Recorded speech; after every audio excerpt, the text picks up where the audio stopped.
और ब्रह्मोस मिसाइलों की पहली खेप रवाना हो चुकी है लखनऊ से। रक्षा मंत्री राजनाथ सिंह ने पहली खेप को रवाना किया है। रक्षा मंत्री राजनाथ सिंह ने फ्लैग ऑफ कर दिया है। ये तस्वीरें सामने आई हैं जहां ब्रह्मोस की पहली खेप को रवाना किया गया। राजनाथ सिंह ने हरी झंडी दिखाई है।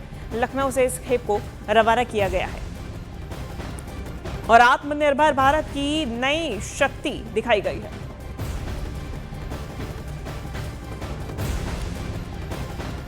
लखनऊ में ब्रह्मोस मिसाइल की पहली खेप अब डिलीवर हो रही है और मुझे लगता है कि समय के साथ ही ब्रह्मोस की विश्वसनीयता के साथ साथ लखनऊ की विश्वसनीयता बढ़ी है, क्योंकि इतनी तेजी से काम होना यह कोई सामान्य बात नहीं है, बल्कि अपने आप में यह एक रिकॉर्ड है।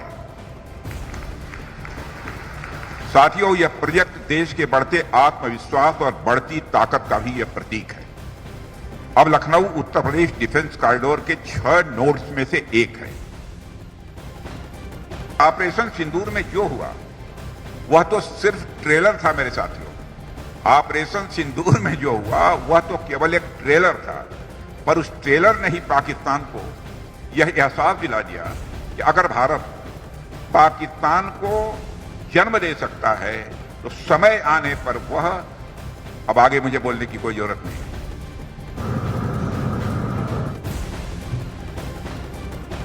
दुनिया में स्वदेशी इंडिया का एक बार फिर से डंका बजाने के लिए ये हरी झंडी दिखा दी गई है।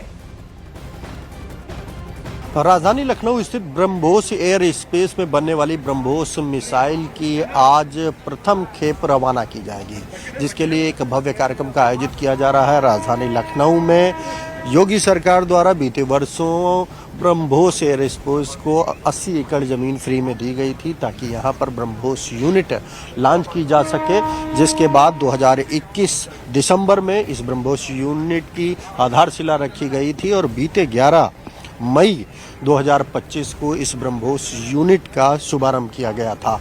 अब इस यूनिट से ब्रह्मोस मिसाइल बनकर तैयार है। इस वक्त मैं उसी लखनऊ एयर स्पेस में खड़ा हूं जहां पर आज ये पहली खेप रवाना की जाएगी। इस दौरान आप देख सकते हैं कि एक मोबाइल ऑटोमेनस लॉन्चर खड़ा है, जिसके जरिए ये ब्रह्मोस मिसाइल लॉन्च की जाती है। ये ब्रह्मोस मिसाइल दुनिया की सबसे सुपरसोनिक मिसाइलों में से, ताकतवर मिसाइलों में से एक है, जिसका उत्पादन अब राजधानी लखनऊ में ही शुरू हुआ है। हर वर्ष इस यूनिट से 80 से 100 मिसाइलों के उत्पादन का लक्ष्य रखा गया है। ये ब्रह्मोस मिसाइल वही है जिसके जरिए बीते दिनों भारतीय सेना ने पाकिस्तान को मुंहतोड़ जवाब दिया था।